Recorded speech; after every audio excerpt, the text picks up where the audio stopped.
Hello, good afternoon, everyone. Welcome to this ISDP webinar. May I take this pleasure to share with you that this is the second webinar in series. In fact, the first round of this webinar, which is titled China's Himalayan Hustle, was held last week, and this is the second in series. Today, we are having a fantastic set of scholars who have pursued China very closely in their research career, in their writings, in their advocacy about China. And they are going to share with us about the Chinese foreign policy planning, Chinese security planning in the Himalayan regions. We will also be recording this event.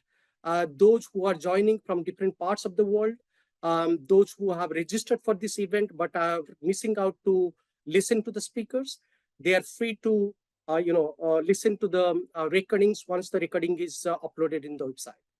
But a few housekeeping notes first. We have got some really excellent scholars. They are really well respected in their domain. If you have really some sensitive questions or comments to make, please make it in the Q&A answer box that is there in the Zoom box. But we would request you to make your question and comments very short and crisp. Just to start with you, with all of you about the seminar, I think you will agree with me that this is a crucial topic, not only from India's point of view, but also from the regional and global point of view. And for a fact that we have covered in enormously about China-India boundary dispute over the last few years or so. We know for a fact that China is having a number of disputes with the neighboring countries. And in fact, China is having a classical boundary dispute with India for many decades or so.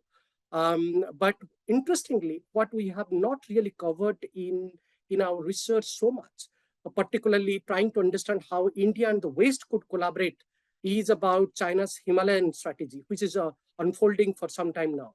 We know for a fact that at the beginning of this century, China introduced a neighborhood policy. In fact, that neighborhood policy is continuously evolving through military ventures, through military modernization in the Tibetan plateau, through economic modernization programs, and most recently through the Belt and Road initiatives. To discuss some of these issues, that how China is actually going ahead with its Himalayan strategy, whether this is just a Himalayan strategy or there is something else. I call it in one of my pieces as a trans-Himalayan strategy.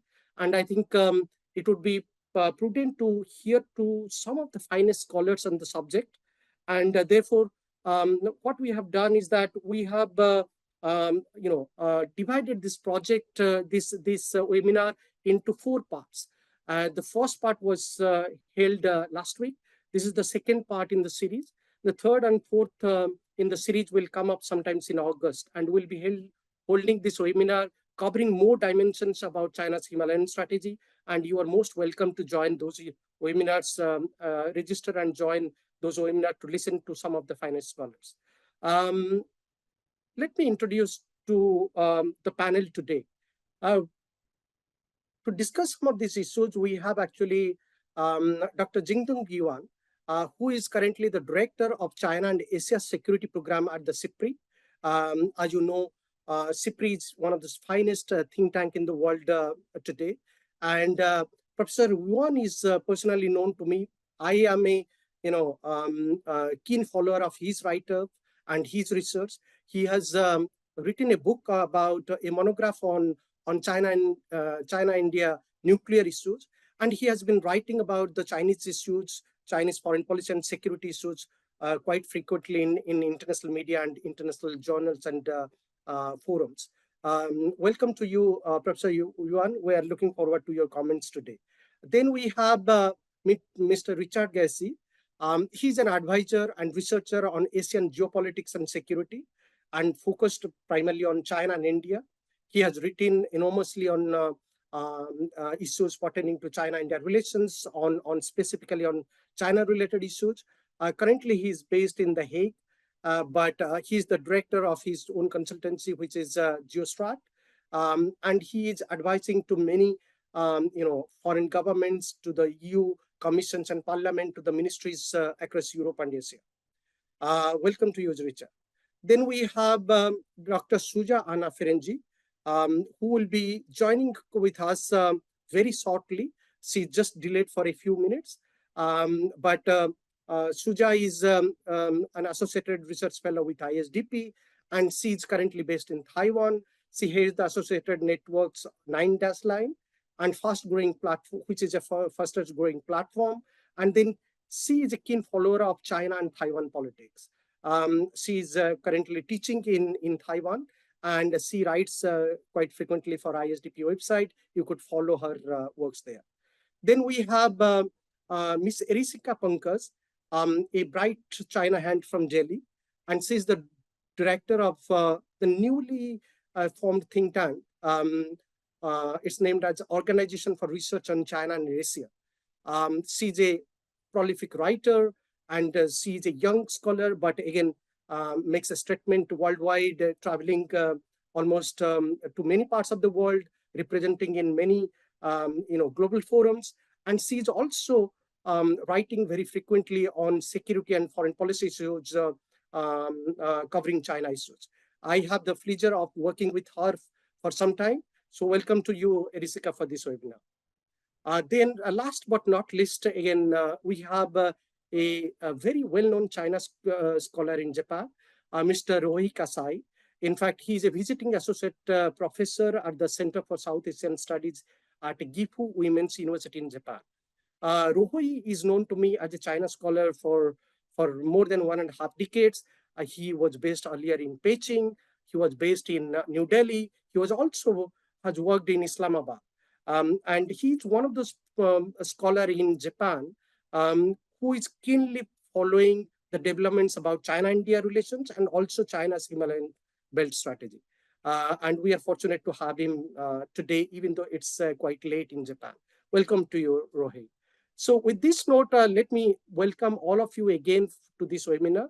And let me invite first Professor Yuan to you and to rest of the panel, probably in the same order that I mentioned it in my email, that just to discuss a little bit about what do you think, what are the real salient features that the world or the Himalayan community should be worried about China's Himalayan strategy.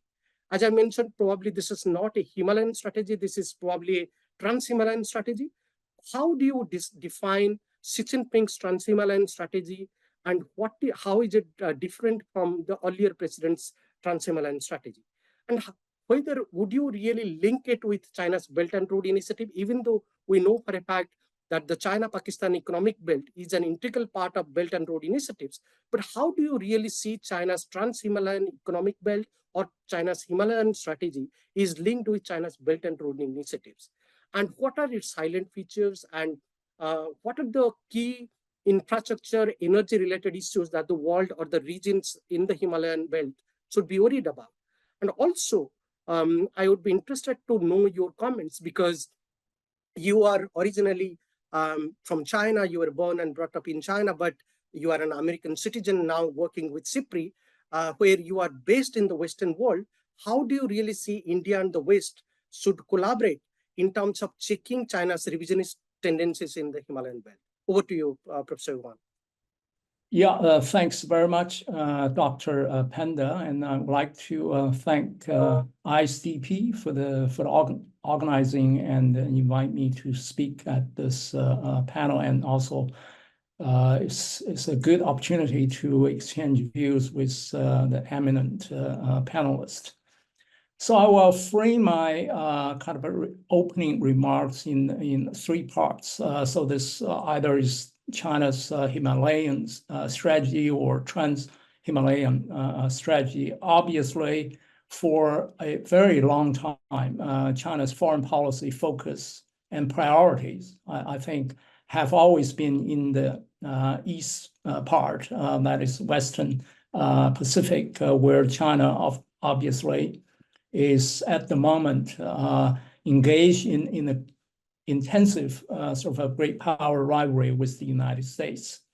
And China certainly faces the rise of multilateralism, especially some of the new formation or revival of some of the minilateral security arrangement like the quadrilateral security dialogue, and also AUKUS, the more defense-oriented security arrangement between Australia, UK, and the US.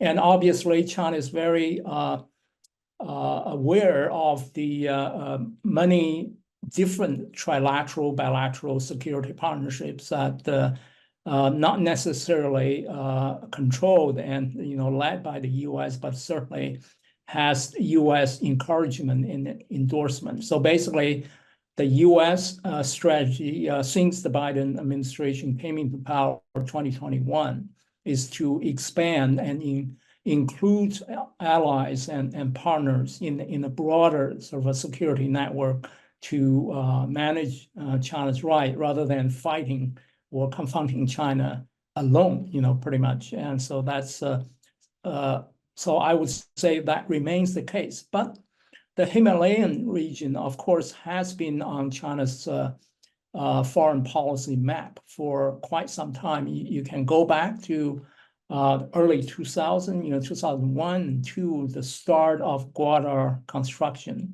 at the time. So this already more than 20 some years. So it was obviously informed and encouraged by China's energy security consideration. So you could bypass Strait Malacca.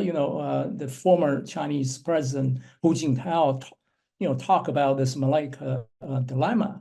That is all China's, either energy or commerce, raw materials will have to go through the Strait of Malacca. So even for because of a natural kind of events that could clog that strait and causing delayed and sort of massive impact on economic security. So that the port started 20 years ago. And then, of course, over time, through its Belt and Road Initiative or the Maritime Silk Road for the 21st century, which Xi Jinping launched sometime around 2013, 2014, to develop sort of sea routes in the northern Indian Ocean. Again, all of these could help China bypass Strait of Malacca. If you think about Myanmar, Bangladesh, and Sri Lanka, and Pakistan, not to mention, their security implications. So that's why, in 2005, the American analysts posed this idea of a string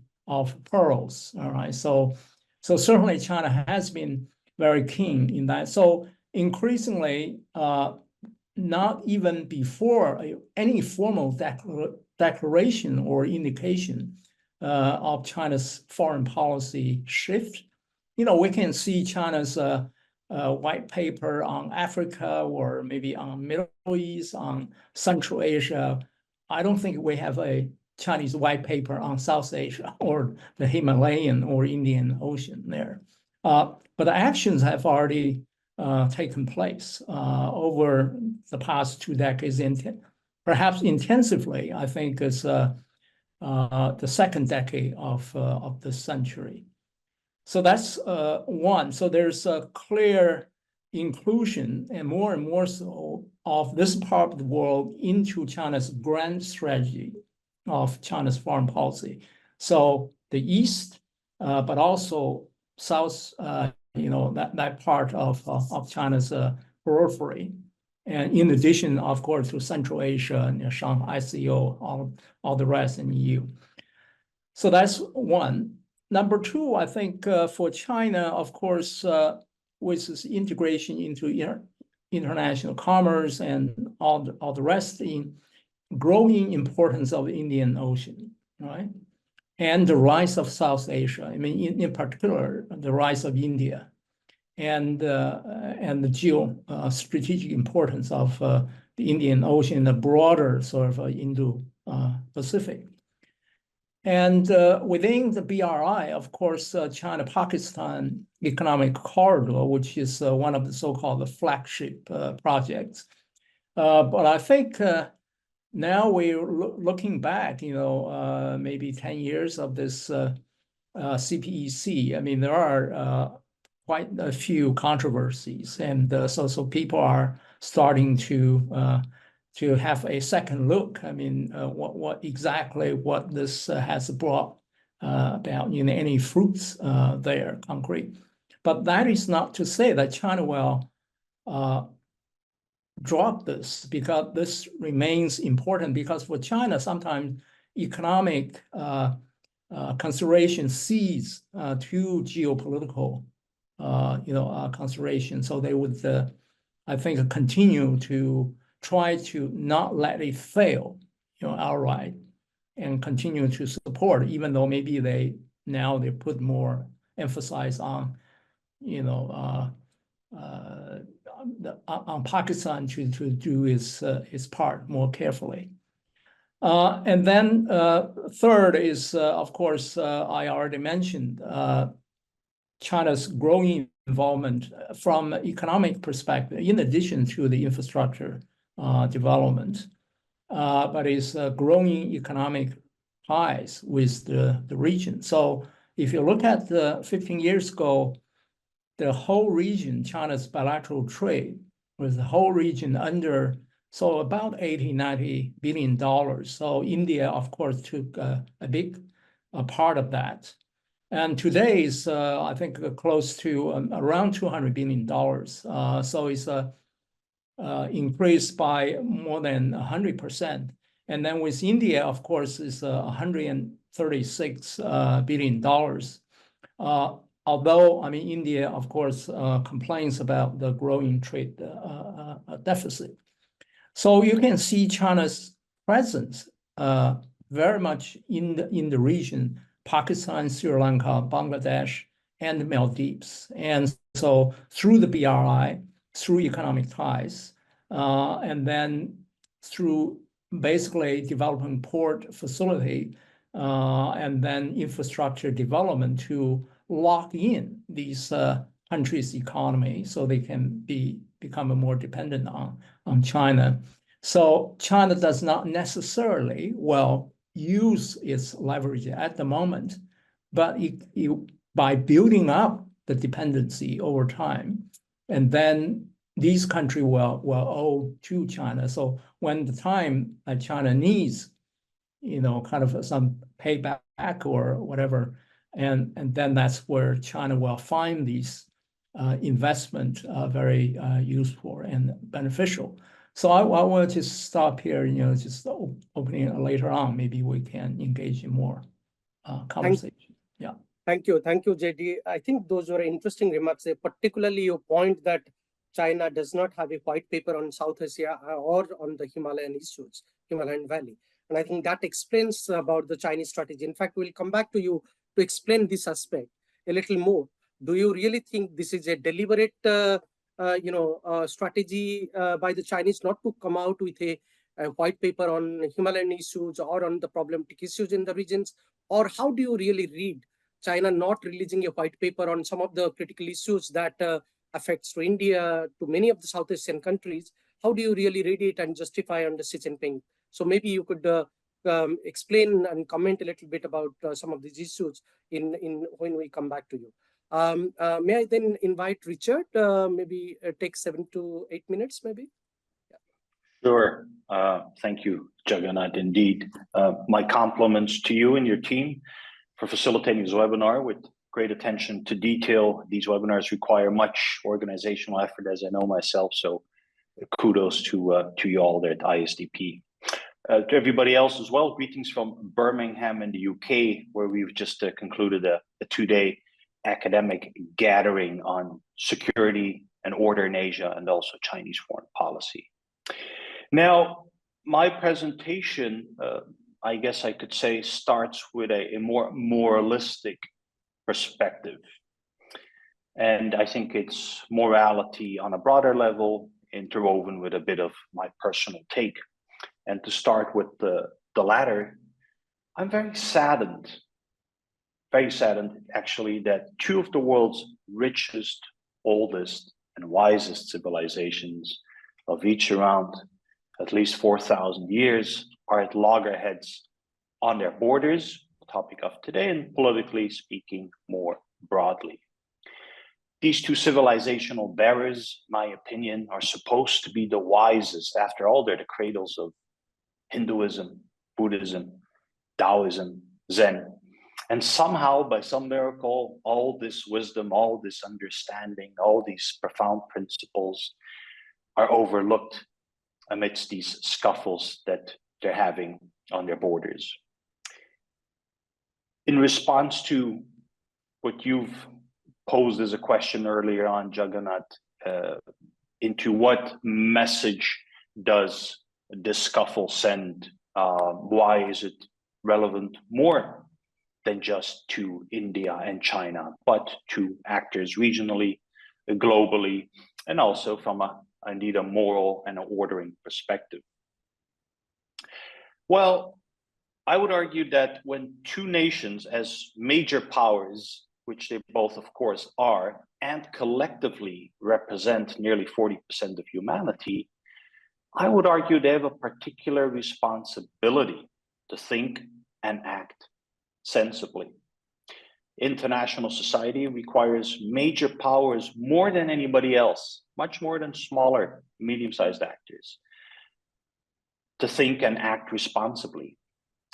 And instead, what we see is mostly a blame game. Some of it, for sure, there's ample rationale, but we can't deny that the blame game is going on. We also see images of them, India and China, beating each other with stones and clubs. I mean, seriously, what must the world think when they look at these images? What must Asia think when the two biggest actors on the continent behave primitive? Will the world trust China to lead or co-lead Asia? Will it trust India when they see these images? Will they trust China and India to reform the Asian order or international order for the better? I doubt it. I also think that both of these actors, and perhaps China even more so, since across most metrics it is the larger actor, that they need to live by the visions, the principles and values that they promote. China speaks of indivisible security. It speaks of a shared future of mankind. But is armament and the tactics that they apply on the border with India, are these reflective of indivisible security? Is unilateral water management decision-making the type of sharing that the future of mankind is supposed to be? Because water and water sharing, in my opinion, they're both a common right and plight of all of humankind, and it should never be politicized or weaponized. But also similarly, when India speaks of the world as one family and then militarizes the border in response to Chinese actions, how much do we speak then of, indeed, the concept of a family? But more concretely, I think it's clear that both sides are in a frantic race to construct and to extend and to upgrade by road, by helipad, air facilities, population relocation, encampments closer to this ill-defined 3,440 kilometers or so border. And despite double-digit rounds of talks in the background since Doklam, both of these actors continue to arm themselves. And they arm themselves generally increasingly to the teeth. There is a large-scale deployment, for sure, of men and machines on both sides of the LAC. Multiple military and diplomatic negotiations have failed to produce notable steps forward. Now, China, arguably the world's master of construction, is particularly active, perhaps not so in the BRI context. Jingdong has elaborated a little on that. The Pakistan case, I think, is clear, but beyond Pakistan, perhaps there is an internal white paper or a notion of BRI in this trans-Himalayan vision or strategy that you referred to, Jagannath. But in practice, if we take the Western Himalayas, Tajikistan, Afghanistan, very little happening there. Pakistan, yes, a clear, strong yes, but Nepal or Western Southeast Asia, being Myanmar, quite limited indeed. But if we take away the BRI context, I would argue that for sure, as many images, analyses, and satellite picture shows, well, there's a fast changing strategic geography of Tibet as military and dual use infrastructure and the strengthening of existing installations take place in a really frantic pace. These improve PLA supply routes, these diversify them, but also from an Indian perspective, of course, they add to the striking facilities in Indian territory. And so I think a worrying development is this geographic proximity of installations and equipment, which is lessening, right, the proximity quite rapidly. From what I gather, from around 500 kilometers to some cases much less than 200 kilometers. Now, clearly the two actors are trying to outbuild each other.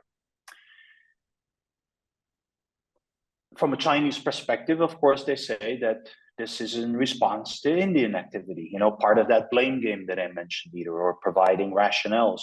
But Indian military observers say, oh, wait, what China is doing contradicts expectations of de-escalation and the restoration of pre-April 2020, the status quo, which indeed India has been demanding, arguing that, well, it's China that strongly started this building frenzy on and near the border. But irrespective of that, what we see is that both these actors are caught in a downward security dilemma spiral, right? Suspecting the other's thinking and building as offensive in intent. But for China, these border disputes mean that it now has territorial conflicts and tensions to its south, to its southeast, and to its east, both maritime and terrestrial. And so it's quite a pity, I would argue, that in the last decade plus, China has been able to antagonize so many neighbors and extended neighbors. In conclusion, I think I would implore both China and India to focus on what matters the most: common development, dialogue, understanding, and compromise. And as I've said earlier on, for them to live by the mantras that they promote. Because it is clear that with this current behavior of theirs, Asia should not be impressed by or counting on either China or India to be the virtuous leader that they see themselves at. Thank you. Thank you, Richard. I think 2 points I will take from your remarks. One is you talked about shared future of mankind, and you talked about common development. In fact, I will link it with that official Chinese proposition about community of shared future. I think I don't really draw any difference from what was discussed originally in 1950s and what is being discussed today under Xi Jinping. The Chinese have been talking and fooling around the world the same thing, that what we heard about Ponsil, they betrayed India. Talking about Ponsil 5 principles of peaceful coexistence. That was all about, you know, co-development. That was about sharing the neighborhood for the greater benefit of the human civilizations. But that didn't really work out in China-India relations. Today, what we are seeing, even the Xi Jinping is talking about a community of shared interest, so shared future. He's hardly talking about you know, how the Himalayan Valley water could be for the common use of the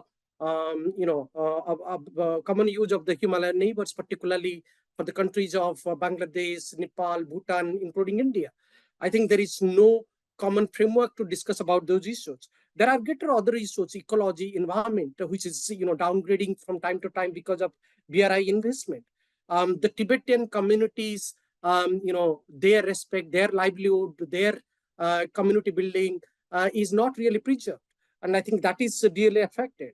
So all of this suggests that I think the slogan of shared future of mankind, or community of shared interest, shared future for mankind, human beings, is just rhetoric. So, and there is little that the Chinese could actually bring into the practice. If that's the thing, there should be much more dialogue with India, much more dialogue with the Himalayan community. But I'll come back to you on some of these issues. Maybe you could explain it more from the civilization point of view and also from the current point of view. I'll now jump into probably invite Suja into the panel. Of course, welcome, Suja. You joined a little late, but I have taken the liberty to introduce to you to our participants. Welcome again to ISDP's webinar. I know that, and everybody here in the panel knows that you covered China and Taiwan very closely, and I've been following your write-ups for some time, and you have written a lot about the Chinese activism, particularly how they changed the status quo, not only in the in different parts of the world, but particularly how they are changing the status quo in the cross-strait regions, in the Taiwan Strait regions.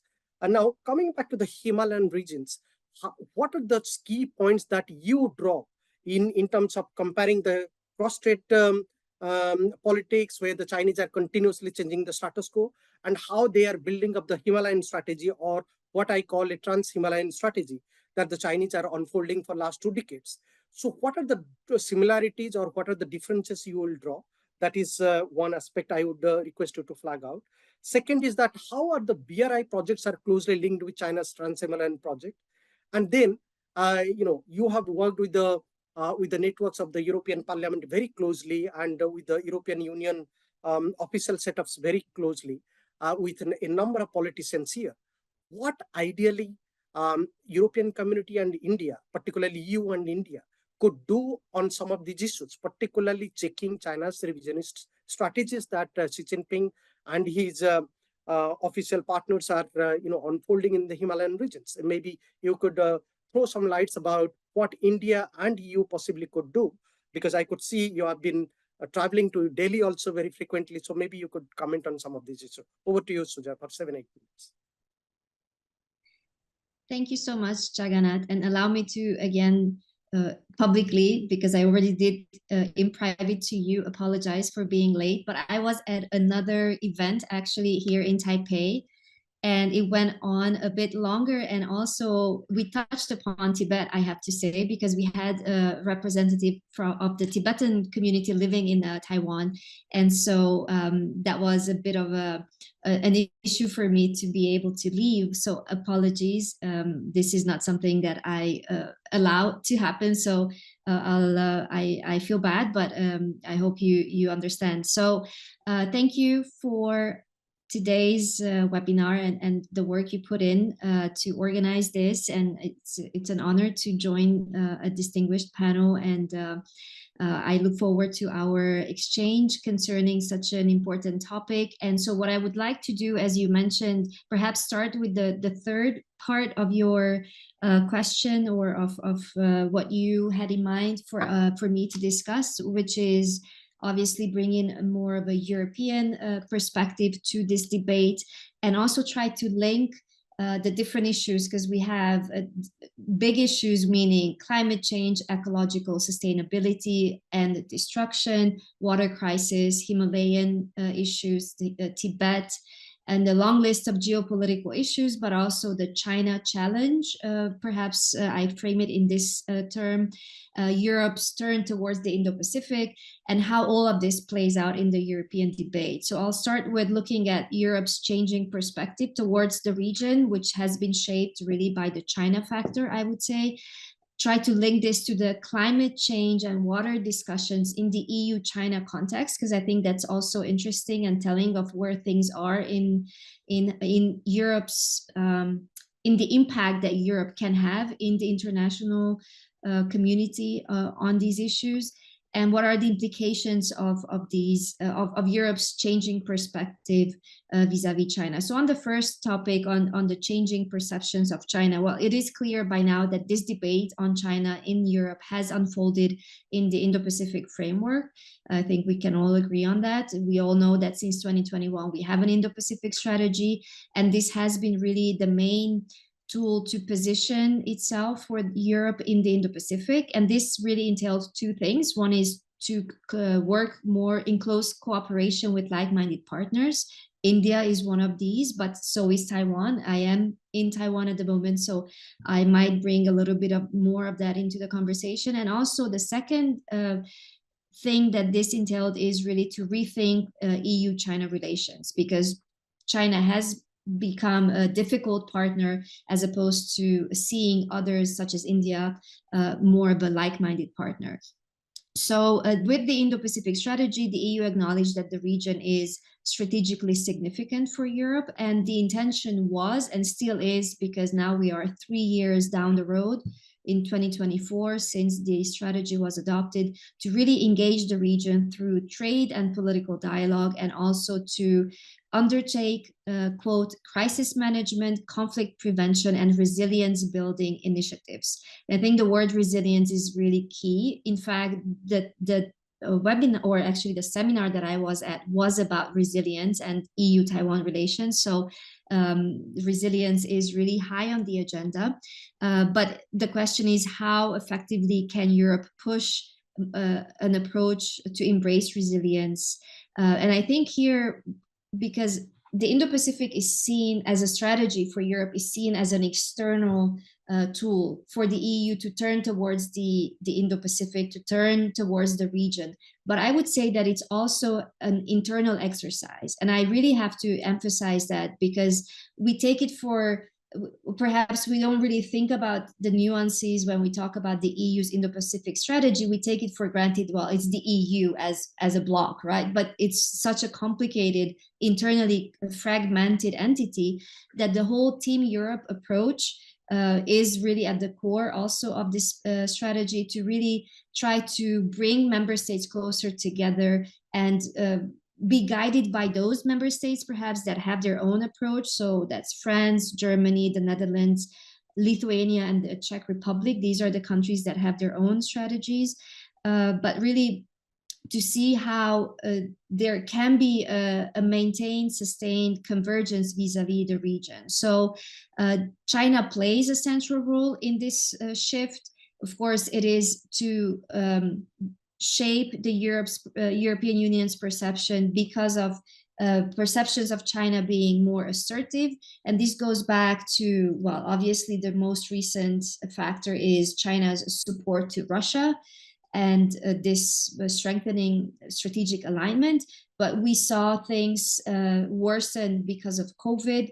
And before that, it's really China's or Beijing's approach domestically and also in the region, in the Indo-Pacific, that has really shaped European perceptions. And so with a difficult relationship between Europe and China, climate issues and the environment were really have come to be seen as more comfortable topics of discussion and useful to keep dialogue channels open. And these were this was the approach in the past decade. And in fact, if we look at the de-risking approach that Ursula von der Leyen put forward vis-a-vis China, that also has this idea of keeping channels of communication open. And I, again, from a European perspective, in line with Richard's point on how common development dialogue is important, I want to echo that point, how it is on everyone's plate to really figure out a way forward. So the blame game, as it is unfolding, I think from Europe's perspective, because Europe is, although remotely, perhaps comfortably at a distance from what is happening in the region, but clearly because Europe has such a serious trade interest in the region, Europe has to play a more active role. So I think the EU has been trying to really connect issues such as climate, environment, human rights, security. But the problem is that clearly these issues in China and in Europe mean very different things. So there's a fundamental divergence, not only in what human rights mean, for example, or environmental development, but for what reason and what objective the countries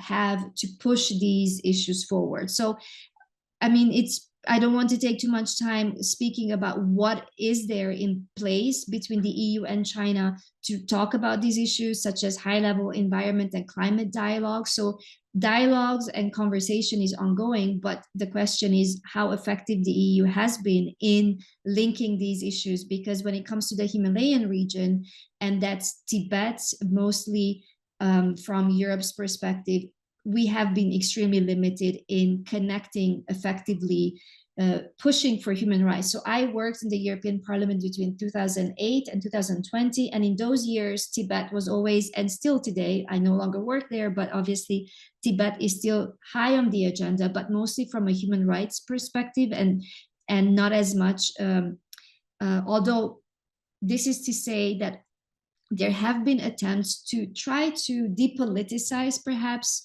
Tibet and not push the human rights agenda, because Tibet, just as much as Taiwan or Xinjiang or Tiananmen, these are issues that are not to be discussed, but try to look at Tibet from the environmental perspective and look at how China can learn from European partners, because this is something that China has expressed throughout the years, that the environment and protection of the environment is something high on China's agenda, but it's not been effective. It's not something that Europeans have managed to really sit down with the Chinese counterparts and have Tibet or the Himalayan region or development in the region as a common interest. So discussions remain limited. China, in the meantime, in the past 10, 20 years, well, in particular under Xi Jinping, has become more assertive. And I think there is a common understanding between member states, although the fragmentation is there, as I said at the beginning, that excuse me, that China is really becoming more assertive, and the Belt and Road Initiative is a way for China to project more power and more influence in the region. So the positive side is, as a result of the de-risking mentality and the pushback, we see member states in the EU reach out and understand the importance of working more closely with like-minded partners, and that is again at the core of the Indo-Pacific strategy. But if we look at how the Chinese side is responding to this, again, the bad news is, or the reality is, that I don't see any sign of a possibility to really have an impact and try to sit at the same table where we can find common interest. As I said, climate change and environmental protection has been more of a comfortable area, but I think in the current situation where we see a China-Russia strengthening a strategic alignment, I don't see much room for or perhaps hope for the European side to have an impact on how conversation can go forward. The language, and I would agree with you, Jagannath, here about empty slogans being used often as a shield to push forward an alternative governance model under the slogan of community of shared interest for shared future for mankind, also under the idea that development is important, but security is important. And in fact, in the Chinese discourse, actually, it is the securitization of development, of the environment, and that perspective really shapes the current discourse coming out of Beijing. So what Europe can do in this context is obviously to work closely with allies in the region, but also to work on better understanding how Chinese official discourse is evolving and what the discourse means really in reality, in practice, for the Europeans to be able to address the threats that come from this context. So I think for Europe, finding the right channels, not only with allies, but really a return to communication with China will be just as important. And I think, I don't know how much time I've used up, but I think I've used up my time. So perhaps I stop here and leave more time for Q&A, but I didn't want to end on a negative note. So I think the message is really to find the way back to constructive communication and channels of communication. Thank you. Thank you, Suja. I think those are excellent remarks, and I think your point that Tibet has been discussed in the European Union Parliament quite often, in fact, consistently, but more from the human rights point of view. And I think the time has come. We need to raise certain awareness in the European Union domain to talk about water issues, about ecological environmental preservation in the Himalayan regions. Also to talk about how to preserve respect when it comes to different ethnicity, different religions, and different communities, those who are living in the Himalayan valley. And I think those issues need greater debates and discussions, and possibly a collaborative strategy between EU and West when we are talking about preserving the rules-based order. Rules-based order cannot be only Indian Ocean or Indo-Pacific specific. It has to also take into consideration communities and issues from other regions or from the land geographies. It cannot be only maritime oriented. And I think I'll come back to you to throw some lights on some of these issues. Do you really see a possibility that European Union, possibly with India, could discuss on some of these issues? Because when it comes to the boundaries dispute between India and China, that's really a bilateral dispute. And both China and India have made it clear they do not want external interference in the boundary dispute. They would like to handle the boundary dispute by themselves bilaterally. But we know for a fact there is a host set of issues in the Himalayan regions. Those are linked with the Himalayan regions, environment, and other issues. That needs greater international debate and the communications between the like-minded countries or countries who are wants to respect to the human civilizations and ecology. So maybe you could comment on some of these issues. So we'll come back to you later on. Now, let me move to Erisika and invite you to make your initial comment. In fact, just before this webinar, I was reading one of your interesting short interview that you gave to Ankara Center for Crisis and Policy Studies, where you have said that world should remain prepared to handle an ever assertive China. And I think you gave this interview 1.5 years back, sometimes just immediately after the pandemic. Now, how do you really see this assertiveness of China in the Himalayan context, and where exactly they are changing the ground? Of course, we have discussed about it, and probably Orca and ISDP has come out with a joint publication on the succession process of the Dalai Lama issues, barring the Dalai Lama issues and barring the boundary dispute. Where do you see the Chinese assertiveness is actually taking shape in the Himalayan regions? What the world should take a strong note about, and how India could afford to collaborate with the West, particularly with the European community, given the fact that India has made it very clear, and that's the official position, that no external actors should interfere in the China-India boundary dispute, because that's purely bilateral. So how could we differentiate the boundary dispute from other problematic issues in the regions, and where India could seek a collaborative hand with the European Union and with the West? Over to you, Erisika. Thank you so much, sir, for those questions, and thank you for having me in today's seminar. I'd, of course, like to begin by thanking you for inviting me for this discussion, and also congratulating ISDP for bringing this extremely important topic to the discussion table in Europe, wherein I hope that it will make a permanent space moving forward. Before I cater my remarks to the guiding questions that we received from you and also what you've posed right now, I'd just like to begin by saying that when we're talking about water politics and transboundary rivers when it comes to the Himalayas, we have to remember that China is approaching from a position of power.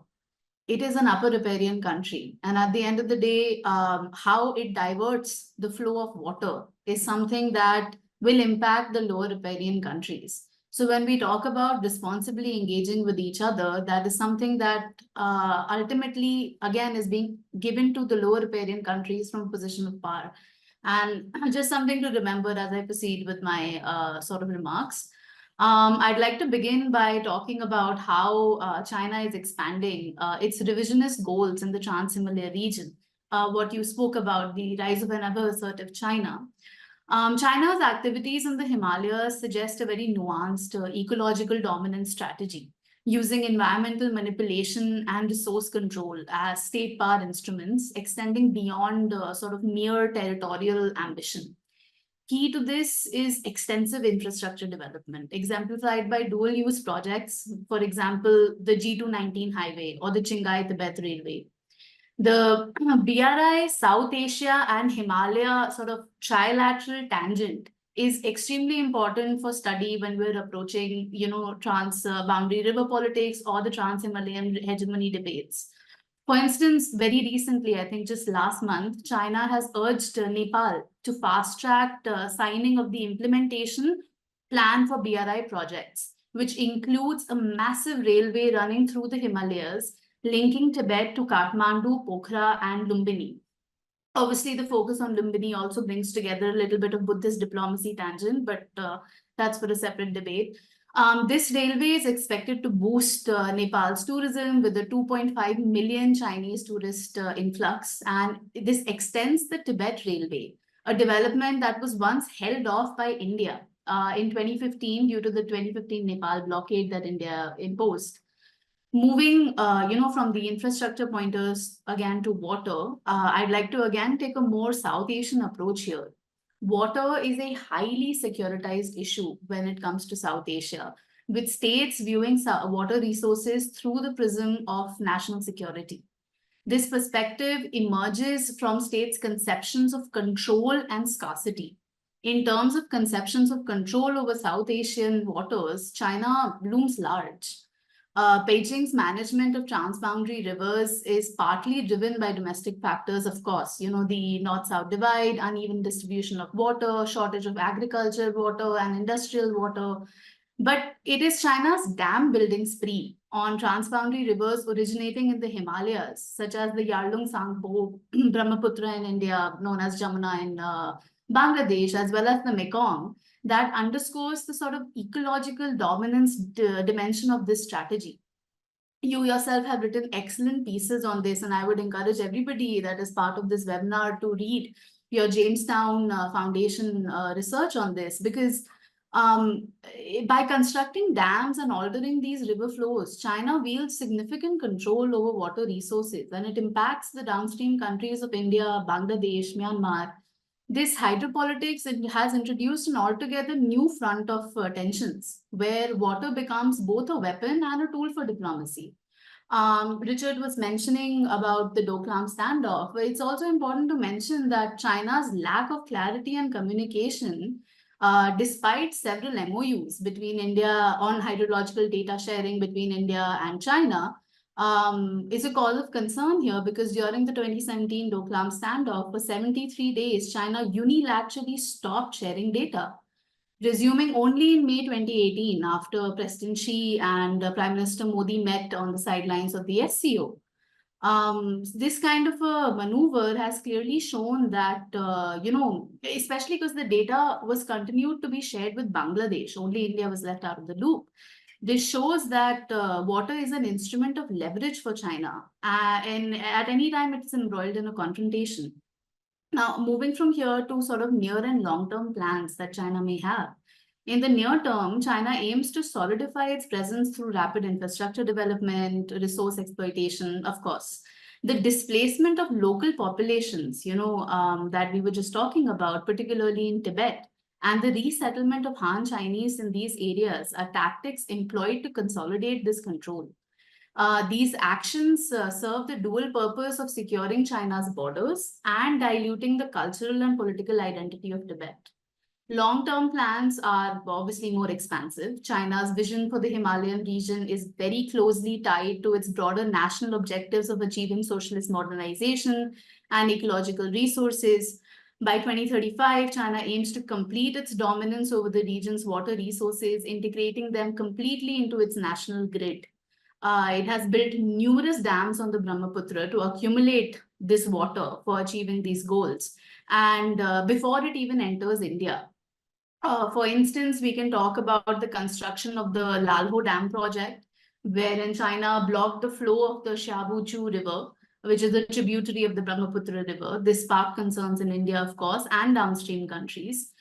Similarly, it was the waters of the Siang River in 2017 that turned completely muddy and black after construction activity took place in China, affecting downstream countries. Hence, actions by this upper riparian country to build water infrastructure have created a trickle-down effect of actions that make, under any circumstances, competition the dominant paradigm. The security dynamic between India and China has placed further emphasis on this hard infrastructure development instead of treaties and other normative structures to manage and govern transboundary waters. For instance, India has planned to develop the Upper Siang hydroelectric project now to counteract the impact of China's upstream dam construction. Strategic countermeasures that you mentioned that India can take in collaboration with its partners is with the risk of interstate conflict over water resources looming over the future of South Asia. Institutionalizing mechanisms and platforms of cooperation is a priority for the region. First and foremost, the South Asia perspective needs to be focused upon, especially when talking about the Himalayas. You cannot talk about the Himalayas without looking at the South Asian dimension. The transboundary nature of South Asia's water resources impacts multiple countries. However, regional cooperation and institutionalization through these TTs is notably absent. States often address water disputes internally, rarely engaging other regional states. Multilateral frameworks are hampered by bilateral political disputes. We've seen the same with regional institutions like SAARC and BIMSTEC, which are lacking the capacity to foster cooperation on transboundary water resources. Extra-regional multilateral institutions address South Asia's water disputes in an ad hoc facility, which hinders any meaningful progress. Keeping track of time, I'll just conclude essentially by saying that India and Western countries, Western here I'm referencing to the US and to the EU, need to strengthen diplomatic alliances and alignments with Nepal, Bhutan, Myanmar, etc., of course. But there's also scope for building in and bringing in initiatives like the Global Gateway into this paradigm. Looking at Global Gateway, it's already been implemented in the Caribbean and in Africa. Building on soft infrastructure, especially sort of focusing on hydro study institutes and things like that can collaboratively provide data that countries may choose to hold off in the time of confrontation should be approached. And developing and establishing minilateral arrangements within larger regional groupings like SAARC and BIMSTEC is also essential and might as well renew those groupings to have a more regional focus. They've been successful with respect to the motor vehicles agreement and coastal shipping agreements, etc. But anyway, I just wanted to conclude by talking about how, we've recently done a publication at ORCA that looks at transboundary water security in South Asia and strategies for cooperation and competition. This looks at, it's published with a Nepali think tank and it's been spearheaded by my colleague Rahul Reddy. And I'll share the link here and encourage everybody to take a look because I think it's very important that we keep in mind that an assertive China is also looking at the South Asian dimension while engaging with the Himalayas. And so we need to keep that narrative in mind while studying what is happening in the transboundary region. Thank you so much. Thank you, Jessica. I think those are excellent remarks. And I do take your point about global gateway strategy. And I think there is a lot that EU could do with India. I think there is a summit level collaborations dialogue has already happened under the premise of global gateway. And I think the attempt should be how to build in a resilient infrastructure, as Suja was pointing out, how to really going forward to build a sustainable developmental environment where the democratic communities in the regions could be benefited. We will come back to you to throw some more lights on some of these ground realities. But what I have done for the general audience or participants here is that I have shared some of the key publications of our panel members. You might have a look at some of their publications going through their website, or you could just see into the chat box. Some of these publications has quite a direct relevance to our discussion today. So you might click on these publications and go through these write-ups at your convenience. Last but not least, let me invite Rohey, who is actually observing not only about the China's dispute with India when it comes to boundary dispute and China's Himalayan belt strategy, but he's also writing about India-Japan relations. In fact, I just shared in a chat box about Rohey's piece about India-Japan relations, and that has been actually published somewhere in China. So the Chinese are taking a strong note of the fact what is actually building up between India and Japan in the northeast eastern belt of India, and also in general within India and on the Himalayan belt. So maybe Rohey, you could throw some of these lights on how do you really see more from the Japan point of view, China's Himalayan hustle strategy, particularly in terms of militarization effort, infrastructure build-ups, and how they are actually changing the status quo on the ground, and what India and Japan should do. Of course, there is a lot India, Japan are doing currently in the Himalayan Valley and also in the northeastern regions. But what exactly India and Japan could possibly do more? And in cooperation with the third countries in the Himalayan regions, third countries maybe in the Southeast Asian regions, or third countries probably collaboration with the EU, as Erisika was pointing about global gateway strategy. Is there a scope that between India and Japan we could possibly collaborate with the global gateway? So these are some of the issues we would probably invite you to comment on. Over to you, Rohey. Well, thank you, Jagannath, for your kind introduction and also your questions.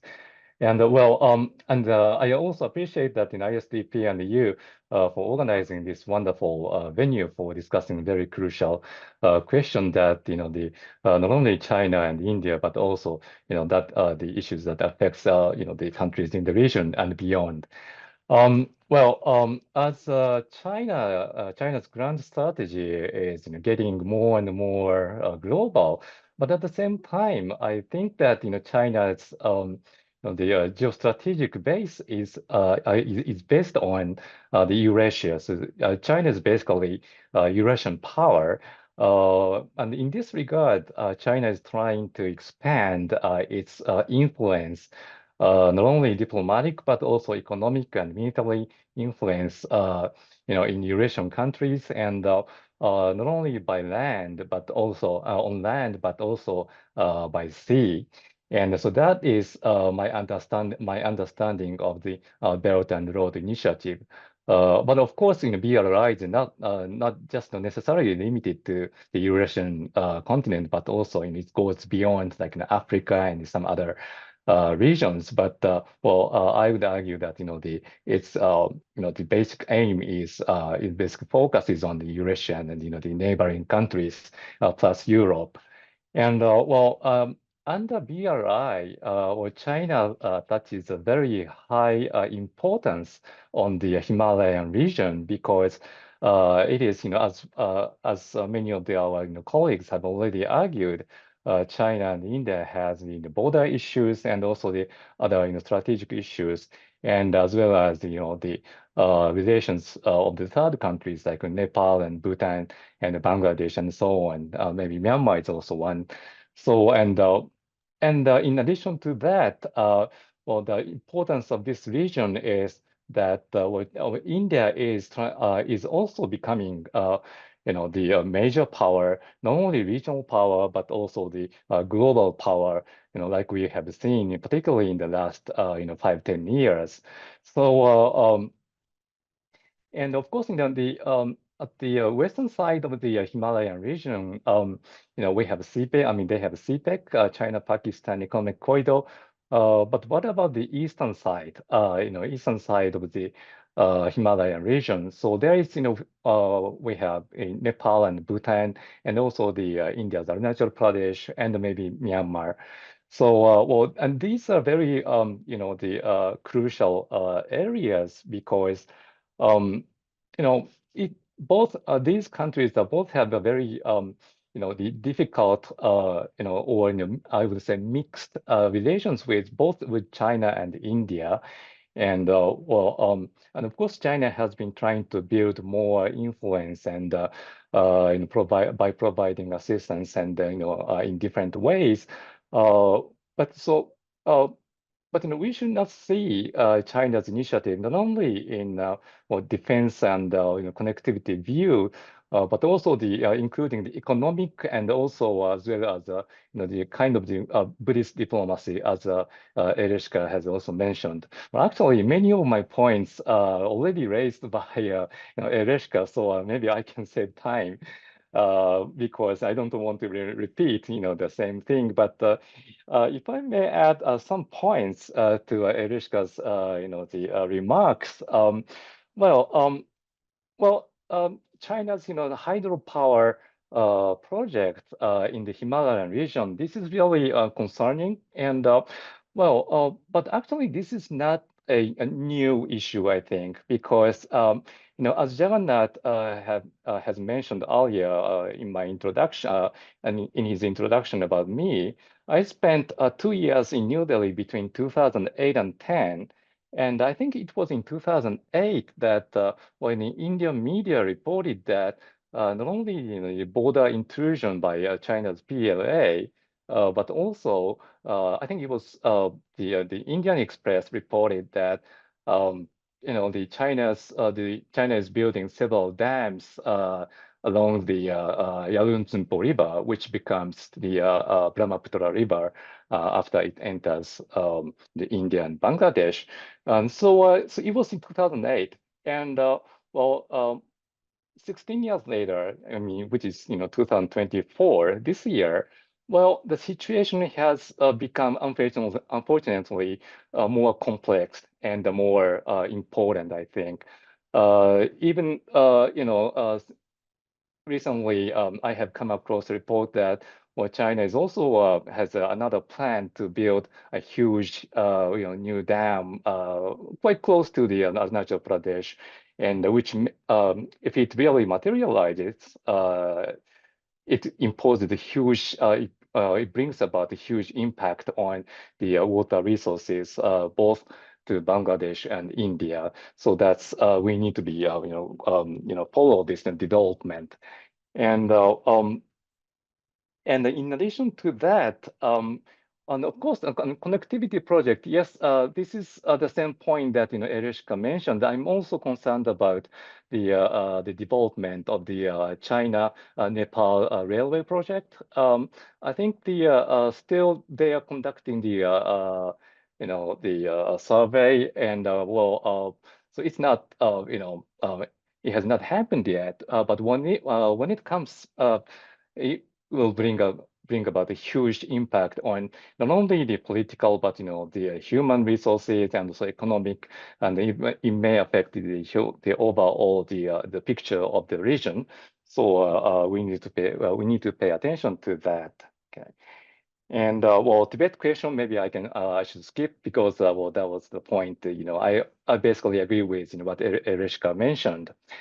And finally, I would like to speak a little bit about the Japanese point of view, particularly its involvement in the development project in northeastern region of India, because I would say that Japan is virtually the only country which is active in the development project, in assisting development project in the northeastern region, particularly the Assam and Nagaland and Manipur, and of course in the other other states in the region.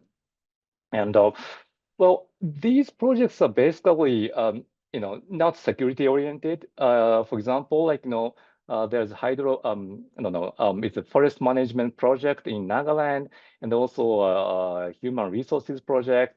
And I think there was also some other education-related projects. So these are known, strategic projects. But what Japan's overall focus on the region is that, it it is trying to assist India's Act East policy. Because well, Northeast has been long regarded as kind of very very remote place region, which is far away from major cities in India. But now it has transformed into the kind of gateway to the east. And the initial idea was to go to Myanmar through the Imphal and the other northeastern cities, and then beyond. Like there is also India, Myanmar, Thailand highway project and other related project. But since 2021, the situation has changed dramatically due to the military coup in Myanmar. So now, but this is not the end. Now Japan is quite active in assisting the building the port in Bangladesh, which is called Matabari Port. And by developing this port, it will make it possible not only for Bangladesh to be active in the trade and commerce, but also giving the northeastern states to the the access to the ocean. So well, the question is, what is good for Japan? Well, because Act East policy and also developing the Bay of Bengal region is, I think it is a part of the Japan's free and open Indo-Pacific. So, and Bay of Bengal is one of the most important focuses that Japan attaches. So that's why that Japan and India can kind of a win-win situation by developing this region. And it is not directly targeted at China, but by bringing Japan and India, both countries closer, we can better address the issues regarding the China's expanding influence. Also, that's my comment. And maybe we should also discuss the how the well, I think it was in the Jagannath's question in the concept note that the question is how India and the West can come closer to to address these issues. But maybe I will. I think I have spent most of my time, so I will keep it. I will save it for my second or last comment. But if I may introduce very briefly, I think we need a three-way approach: bilateral and regional and also global. So maybe we will discuss it. I want to discuss it later in the following rounds. So thank you. I will stop here. Thank you. No, I think this is exactly what we were looking, Rohey, your last point about a three-way approach: bilateral, trilateral, or a regional, and then global collaborative partnerships on the issues pertaining to Himalayan Valley. So let me then open this floor for discussion, more discussion, and I would request each of you panelists to look in the Q&A box. There are already some questions, and you could just read those questions. Feel free to comment or feel free to express your answers while making your remarks. There is already one questions to me, but the other questions you could take up. But let me reverse the order. So probably I'll start again with you, Rohey, because you made that last point very interesting, that we need a three-way approach between EU and India to discuss. Now, what are those three-way approach? If you could elaborate a little bit more specifically, and how do you really see the actuality of this three-way approach coming forward? Because it is one thing to suggest, but there will be many challenges because some of these issues are not really, as simple as it looks like. Those are conflicting issues. For example, in the water issues, for example, construction of infrastructure in some of the territories which are not, which are under the disputed region. So how do you really explain? Maybe you could explain your last point and take up some of these questions which are there in the Q&A box. Maybe 5 minutes to start with you, Rohey. Okay. Yeah. Well, thank you. Well, so my the three-way approaches that I have suggested, Of course, in bilateral, it is already raised by numerous meetings, high-level meetings between India and China, and particularly regarding the water resources issues and also the boundary issues. So of course, I would expect both countries to keep engaging the serious dialogue. Not dialogue for dialogue, but the dialogue for the through the resolvement of the issue. But well, this is not. I understand that this is not really the easy issue. So that is why that I would suggest the two more approaches are very relevant and important. Well, so first, maybe let me just suggest a global approach, because as we all understand, China would not listen to us, so easily, right? So, but we need to have bring this issue, particularly the hydropower resources, water issues, on the table with China, and I mean, so on the one format will be the the organization or the the group of nations where China is a member, and that is one possibility is G20. And last year, in New Delhi, India hosted the G20 summit meeting, and I went through the very lengthy G20 New Delhi declaration, and there is also, I mean, it does mention that securing the ecosystems and also the water issues and or some other related issues. But well, I must point out that comparing with the situation, I mean the response to the Ukrainian conflict or other COVID issues or economic crisis, well, not enough attention was not paid to these areas. Of course, climate change is a very one of the focuses, but we need to be much more specific on that the water issue. And of course, there is the specific meeting. I think that was a G20 dialogue on water. And also last year, the UN also hosted the similar this meeting on the water resources. So we should shed more light, and we should spend much more the interest on these water issues, and bringing China, and we need to have much more dialogue with China, and make them understand that this is, and particularly when it of course it is their right to develop their domestic infrastructure, but it is also when it comes to the transboundary rivers and other lakes, then it does affect the downstream countries, and in this case like India and Bangladesh.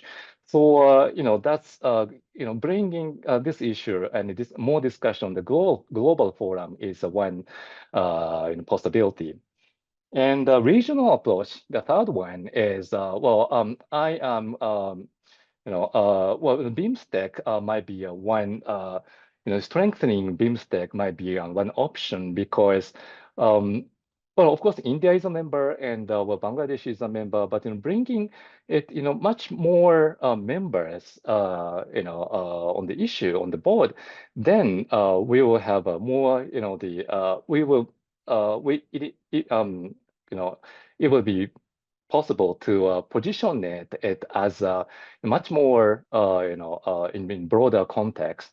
So BIMSTEC and I don't know if it might be some other, the trilateral dialogue or mechanism, but yeah, so global plus, the BIMSTEC regional. So these are my, the tentative answers. Well, thank you. So thank you. I think interesting remarks again, Roy. I do agree with you that we need probably more dialogue in order to make China feel responsible and accountable. But then my counter questions to you, just to provoke you a little bit for further discussion at the end, maybe you could comment on this, that whether dialogues eventually will matter, because we have seen in the context of India and China There's so many round of dialogue happening on the boundary issues, on trans-Himalayan water issues. There has been discussion between India and China. In fact, there is a water sharing mechanisms is there between India and China. But none of these dialogues have been respectable from Chinese side. So eventually, does dialogue really matter? So maybe I'll provoke you a little bit to comment on this towards the end. Erisika, coming back to you, I think you made some interesting point again. But just on the global gateway strategy, what are the issues you really see that between EU and India we could collaborate? Because we will be again coming to Suja after you. So maybe you could really give an Indian perspective. Do you see India in a position today to talk to European Union on some of these issues? Because as you and me, we have discussed about these, and also we have covered in some of our article earlier, that probably when it comes to some of these sensitive issues in the which are bilateral centric or security centric, India was not very flexible. And probably to that extent, many countries would not really be flexible to negotiate or to allow another country or a multilateral framework of bodies to come and collaborate with. So to that extent, when it comes to boundary issues or water issues, probably India would like to see it much more from a bilateral point of view or more from the Himalayan point of view. Do you really think Delhi today is changing? Delhi is becoming bold. Delhi is becoming much more, assertive in its own foreign policy images in order to collaborate with the West, particularly with the EU, on some of these issues which are Himalayan centric?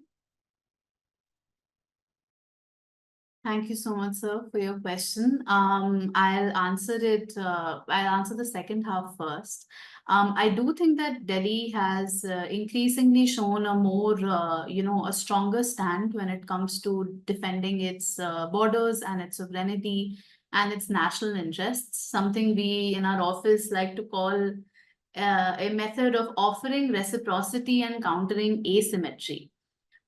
Because I do feel that at this point, under the government that we've had, under the Modi government and this era of strong man politics and, an attempt to, have that kind of a power projection, we have seen India stand a little bit more stronger in opposition to China. Of course, it's not like India is competing.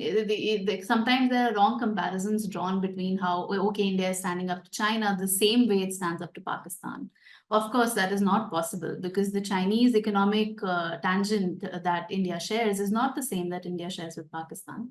And the LAC and the LOC are, of course, two very different strategies that India is implementing. But even with respect to the LAC, I do see that there is a stronger approach on the Indian government side, a stronger understanding and acknowledgement of its own growing role and voice in the global south, in the Indo-Pacific, in the international order and in the multipolarization order, that yes, India is definitely standing up to China in its own ways, especially along the border. But at the same time, you rightly said that India is obviously going to be very guarded when it comes to including any international actor in an area of sensitive, in a geographically sensitive area.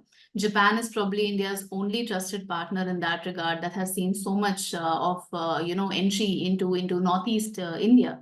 India doesn't allow any other country also to participate that actively there. And, you've also extensively written about Japan's Northeast India engagement. And when it comes to Global Gateway, I don't think that starting off, so Global Gateway, from what I remember, has two tangents. One is a focus on soft infrastructure, and the other is a focus on much, like a sort of harder infrastructure projects. And right now we're looking largely at soft infrastructure. And I do believe that there is room for potential segue between Global Gateway and India's neighborhood policy.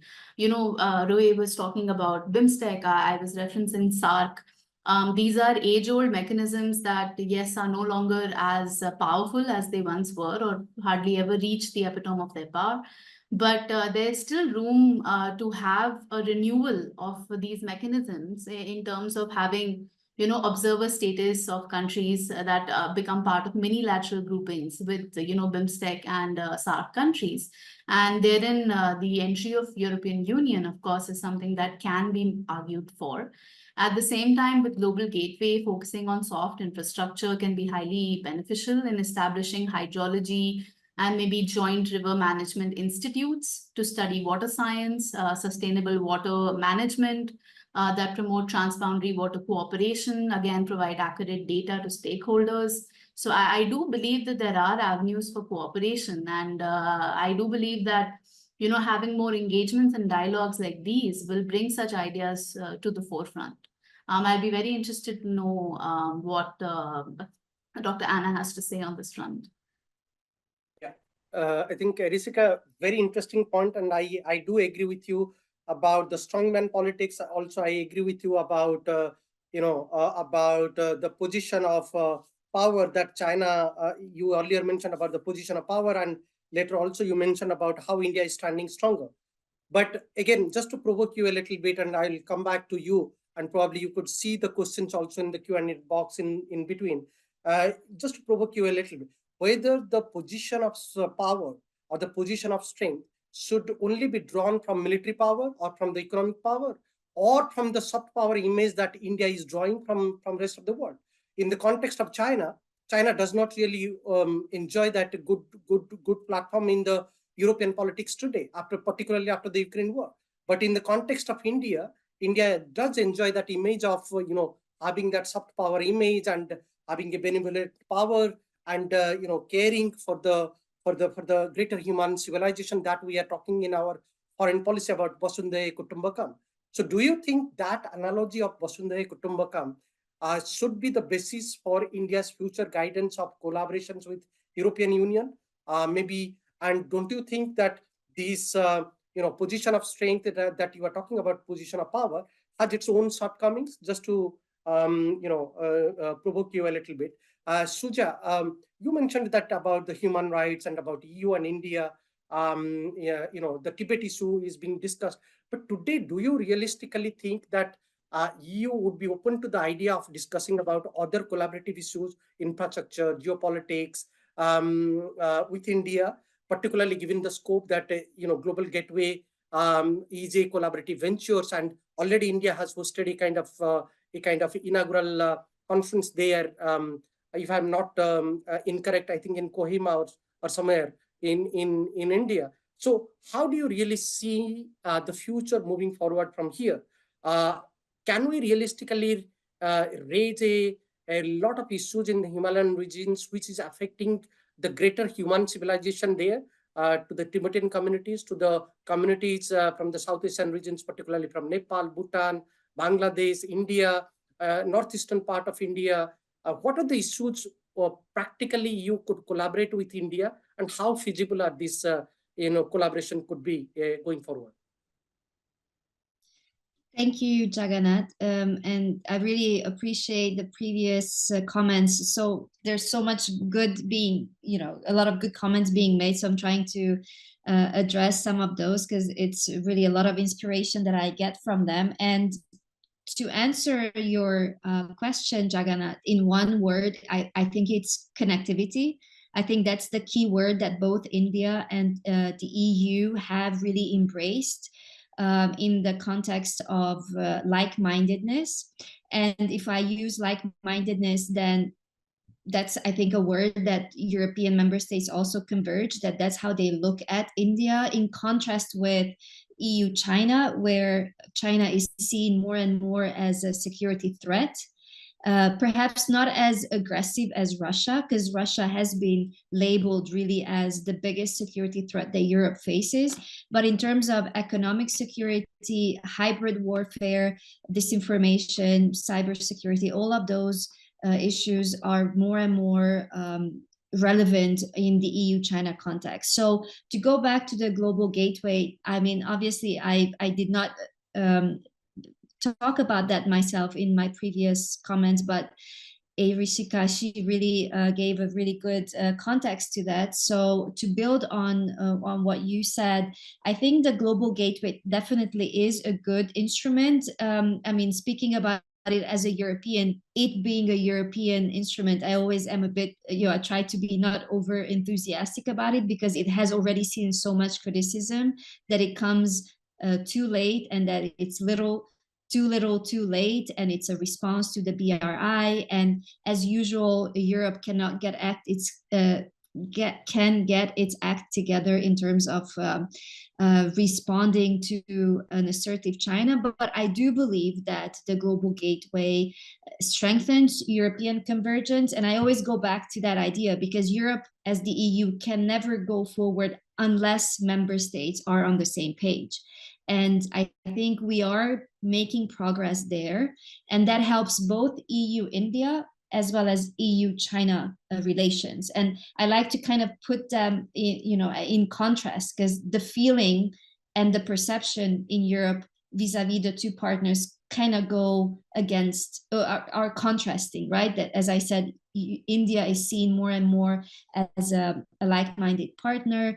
And I think the participation this year at the Raisina Dialogue of such an unprecedented high-level European, so the fact that there was such a strong European presence at the Raisina Dialogue this year, also having the Greek Prime Minister as the keynote speaker, after last year having another European leader, Meloni, and now I have to be careful not to say Melody, because now I'm kind of stuck with the slogan that's out there, that's a very popular, Meloni plus Modi, giving the Melody slogan. But I have to say that's being played really skillfully, both in Europe and in India. So I think it's a rather positive state of affairs in the EU-India context. Jagannath, you mentioned the conference last year. I believe you're referring to the EU-India Global Gateway Conference that was last June, and it was in Meghalaya. And this really was, I think, a really good exercise to bring the two sides together from top to the bottom, or from bottom to the top, meaning government, civil society, experts, to kind of map the needs of infrastructure needs and connectivity, both in Northeast India as well as in the region, in the sub-Himalayan region.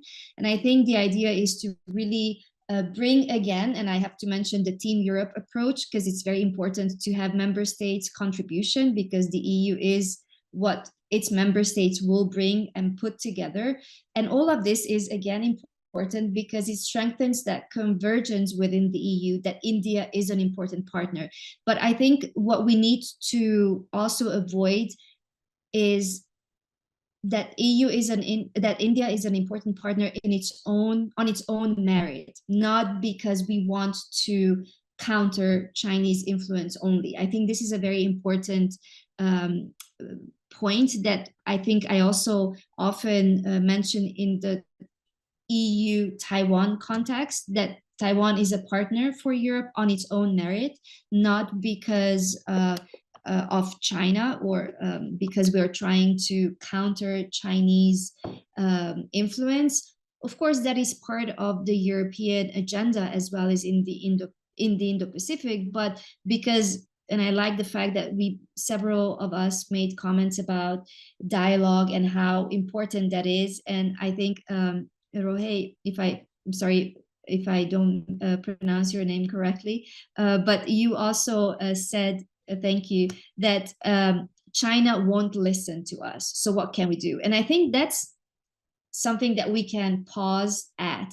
And I speak from the European perspective. That's been the kind of understanding, well, we will not be able to have an impact. And I said it myself on Tibet, on human rights and on climate issues in Tibet, we don't have impact. But I think that conversation is changing because the Europeans are becoming more aware, more willing to push back. And we have actually leverage over China in terms of trade, right? We often say that, well, Europe is not going to move on China because Europe is so dependent, but actually this is a relationship of interdependence, and we need to be able to use our collective strength more strategically. And I'll stop here so I don't speak too long, but I think if we look at how much the EU has done in terms of boosting its defensive toolbox, that is a way of increasing leverage over China. So we have all those instruments, the anti-coercion instrument, the international procurement instrument, all those, the subsidies. I mean, these are ways to strengthen the capacity for the European Union to push back, but also to make this pushback sustainable and to return to that conversation where we can actually move beyond the difficulties and strengthen the platforms that allow us to communicate with each other. Because at the end of the day, no one's going anywhere. So as much as we are talking about how we can change the conversation, I think we can do that through projecting more strength. And that takes me back to the earlier comment about how China is clearly speaking from a position of strength, and Europe is not ever able to do that because, well, Europe is not united. Europe is looking after its own interests. And I think that conversation it is a bit changing. And I think I would be interested in hearing other views, whether you think that Europe is becoming a bit more capable of pushing back and projecting more strength. And I'm not talking about projecting strength for the sake of strength, but for that to become a way of kind of being able to discuss difficult issues at the same table, so that there's a bit more balance in that conversation. So I'll stop here because there's so much to say, but I don't want to take too much time. Sure, thank you. No, those are interesting comments, and I think I could see a kind of more EU interest coming up on some of these sensitive issues, which are a kind of welcome development from India's point of view, because as you mentioned, EU's engagement with India just becoming moving to the next level. If we see over the last few years, as you mentioned about the Raisina dialogue, and also in terms of Indian government's interactions with the EU member states, is going to the next level every year. So including the the Trade and Technology Council that we have established between EU and India. So those are interesting remarks. Richard, come back to you. And you have written a lot about Asian order, and order in Asia, and order in Indo-Pacific. Just to provoke you a little bit more specifically about Himalayan regions. And I think when it comes to Himalayan regions, there should be only one order. It should be Himalayan order, because Himalayan region belongs to everybody. How do you really talk about a Himalayan order when there is a Chinese dominance? As the rest of the panelists, particularly Suja, Erisika, and Rohei, mentioned about the position of strength or the position of power that China enjoys, the militarization effort that is taking place in Tibet, the human rights violation in Tibet, then the kind of hegemonic approach that China implement on the water issues. How do you really could talk with China in a dialogue manner? How could we really envision for a Himalayan order? Maybe your thoughts on this, and probably you could also comment on some of the other questions that has come in the Q&A box. Right. Thank you, Jagannath. And if you ever decide to retire as a scholar, I'm sure you could continue as a moderator. It's been excellent. I very much enjoyed the theater panelists' presentations, a lot of nuance, different lenses, great insights. Let me start with reflecting a little on what you, Jagannath, reflected on as I gave my presentation earlier on, and some of the questions, and then move on to indeed Himalayan order. I think, generally speaking, we can see China's conduct and position in the Himalayas in this bigger paradigm in maritime Asia, South China Sea, East China Sea, where they have very strong militaristic approaches, very firm stances, not willing to bend on anything, not willing to retract, very little compromise. And that kind of dynamic within that paradigm, I think we see as well here in the Himalayas. I think even it was President Xi who couple of years back in Beijing said, you know, this runs deep. We're not even going to sacrifice 1 inch of our territory. So this kind of very firm, very hard, very no compromise stance we see on both ends, the maritime and the terrestrial. And you asked indeed, and I think you asked correctly, how does this jive? You use different words, but is this in harmony indeed with the rhetoric that comes out of Beijing, the shared future? The short answer would be no. Thus far, it does not seem to be in harmony with that, not with the 5 principles of coexistence, not with what I mentioned to you in my presentation as the concept of indivisible security. Your security is my security and vice versa. It doesn't quite jive with these 3 I's, right? The Global Security Initiative, the Developmental Initiative, and the Civilizational Initiative. So in that sense, they're definitely not towing the line in terms of their rhetoric and their action. And it is regrettable because I think that the Himalayas or the Tibetan Plateau, also sometimes referred to as the 3rd pole, right, in the world, that this is a bit of a litmus test. It's a bit of a litmus test for Chinese foreign policy. It's a litmus test for India and fellow South Asian states' responses to it.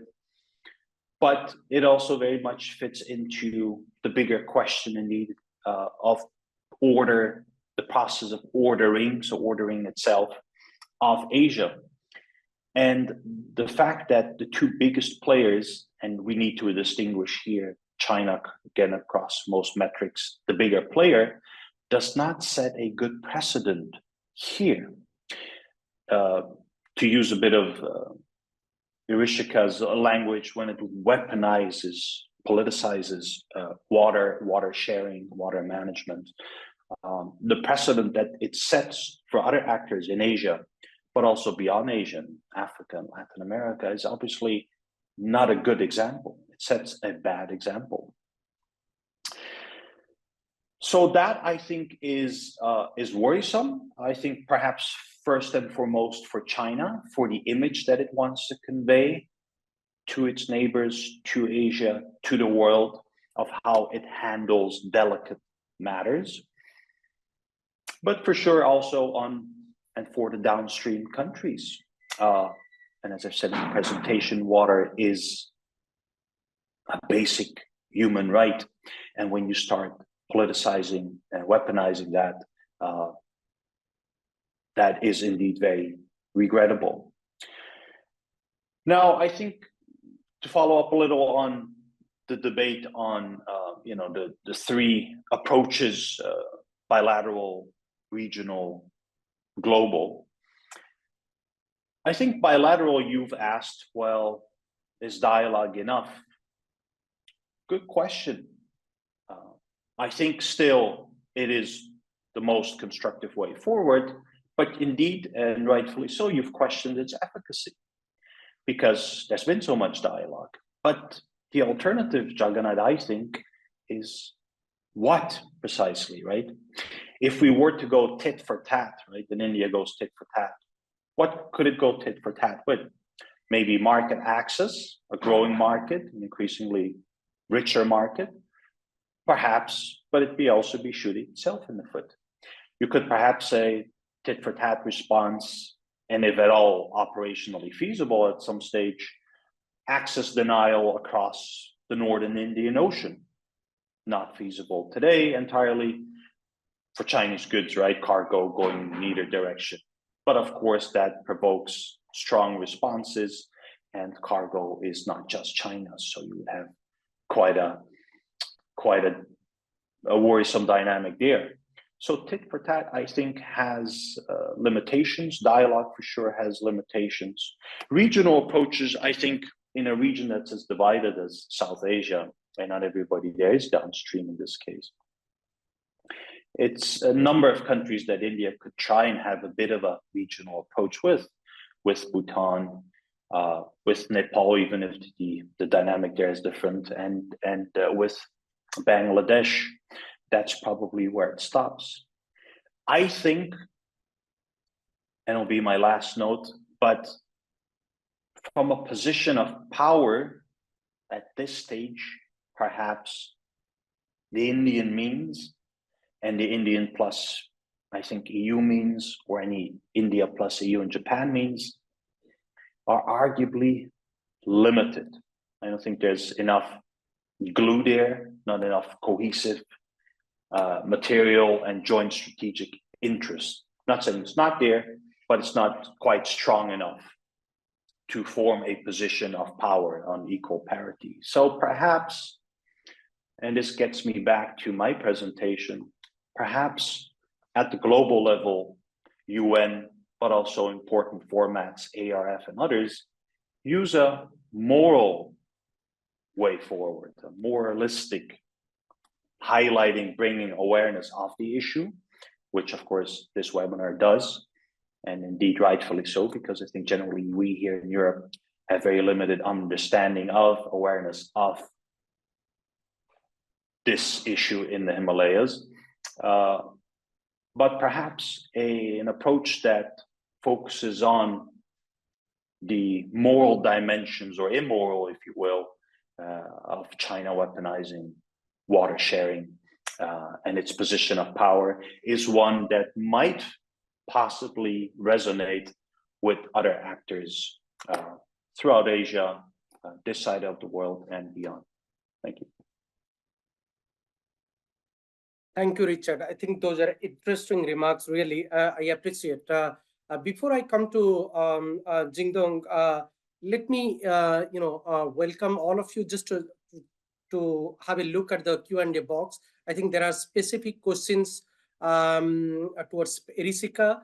There are also some specific questions towards me. So I'll invite Erisika after JD has finished his remarks to you to comment on some of these questions. And also there is a general question about under the 14th five-year plan, which is from 2021 to 2025. Here we are talking about China's five-year plan. Can anyone provide any new insights into China's water action plan for its dam and river diversion? So maybe if any one of you has any inside information about this, that will be useful. There is a couple of questions, interesting questions from Henrik. He has asked how important is CPEC, China-Pakistan Economic Corridor, for China's overarching geopolitical strategy in the Himalayas? How do you see the re-emergence of the Taliban in Afghanistan and steady strengthening of the TTP within Pakistan that threatens China's Himalayan strategy in the context of the CPEC? What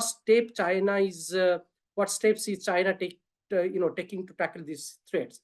And also there is a almost similar questions on the water issues. How much of the water flow can China actually control as a consequence of all of these dams? How much geopolitical leverage does China have on India and other downstream countries? In what situation would China consider holding back water? Maybe Jingdong, if you have some remarks to share, that will be interesting about these questions. Otherwise, Erisika might comment. I would comment on some of these Erisika on the water issues. And if Suja and Roy has or Richard has any specific comments, you could just raise your hand. Jingdong, maybe over to you for 5 minutes. Okay, yeah, thanks. I've enjoyed all the wonderful comments, very insightful. And so I will perhaps go back to one of the questions, how to check on China and whether this is the way to manage the China challenges. I see all the conversation gave me the impression that China has done a number of things which are really not very helpful in regional development in terms of other countries' interest. And then at the same time, there seemed to be a resignation, how do we respond, tit for tat, which may not be possible, given all these countries, if you talk about the EU, there are EU strategy, and then there are member states, so they have different interests. So that's why, and it has been a challenge to come up with a more resolute approach until maybe only the last few months. And then, of course, last year there was talk about de-risking, which seemed to be EU's response to China, but there's there are many issues involved in de-risking. How do you manage the gap between the business community and also the public policy? But just in the back to South Asia or Himalayan here, I think China has, I mean, if we can look at China's sort of near-term and long-term strategy, clearly there's a kind of a divide and conquer. And China, by leveraging its economic resources, I mean, certainly, if you see all of these initiatives, when they were rolled out, it was when China was at its growing peak, peak of China in the kind of right after the financial crisis, and then right after Xi Jinping assumed top leadership. So that's when all of these activities, initiatives, great grand strategies, ambitions, all over the place. I mean, China was all out, foreign policy initiative, and then the three I's and all of that. But now we know, in the last few years, that China has encountered strong economic headwinds, and so everything is not really looking good.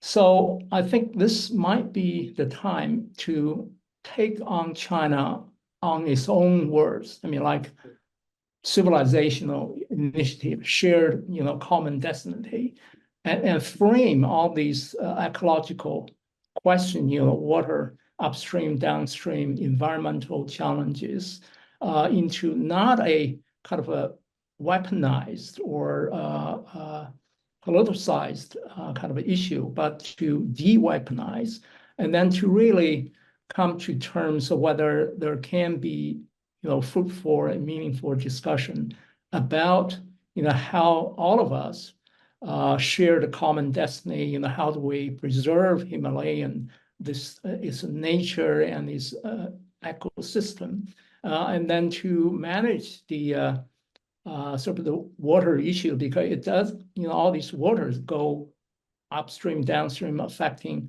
a number of countries, right? And so how to share the common resources, and then to perhaps to borrow some more successful sort of implementation or some examples of how other countries with similar situation manage their development.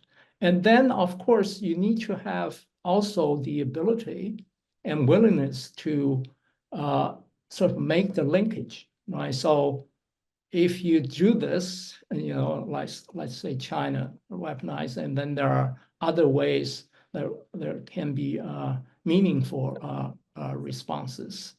But I think one thing is very important is I think if all of these interactions with China not frame into a confrontational terms, how do we manage and this and that, but it's more in the language of reciprocity. It's basically hold China to what it has committed to, in whatever all its international obligations, whether it's WTO, whether it's any bilateral agreements, or even what China is promoting, common shared security development, and then just hold China to the same standard. Say, we hear you, we would like, not only we, try to imitate and support, but also you take the lead, to show some example for your own initiatives in South Asia. And finally, I think one of the reasons that China has been successful in its many initiatives is because as a central government, it controls all the resources. It can decide how to deploy.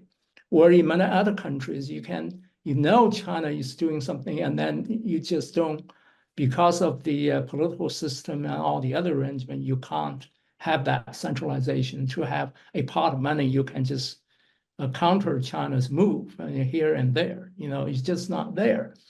And then somewhere in the middle, the targeted countries, when they do need money, resources for infrastructure, for development, of course, and then they see China's offering, where the offering are either very slowly coming or not coming at all. And I will close just maybe addressing very briefly about this question about CPEC, its importance. I think it's remains critical in two ways. One is in terms of optics. Of course, CPEC is a flagship for BRI. And so there's a lot of incentive for China to see that it succeeds. But in a more practical terms, the very idea of this $6 billion investment is to help Pakistan to address some of the bottlenecks, and then to get Pakistan on its own footing instead of very weak economy, all the problems, and therefore Pakistan cannot really become a true partner or ally for China, because it's all very much dependent. It's not in any meaningful ways helping China in that part of the world. So I will cede my. Thank you very much. Erisika, we are almost there in terms of time. So I would request you to address your questions specifically asked to you, maybe in 2 to 3 minutes. Is that okay? Yeah, please go ahead. All right. So the question about why China has a more conflictive approach when it comes to the Brahmaputra and a more cooperative approach when it comes to the Mekong. I wouldn't say that I have complete expertise on this, but the best that I can answer is that there are geopolitical, economic, and hydrological, as well as institutional factors that sort of support these two deflecting views. Geopolitically, for example, in the Mekong River, China supports a cooperative stance to enhance its influence in Southeast Asia, countering powers like the US and Japan when it flows into the South China Sea. With the Brahmaputra River, tense Sino-Indian relations drive a conflictive approach. Economically, the economic integration through the BRI in the Mekong River promotes cooperation, but in the Brahmaputra River, there's very limited economic incentives due to less developed regions, and which reduces an impetus for a cooperative management.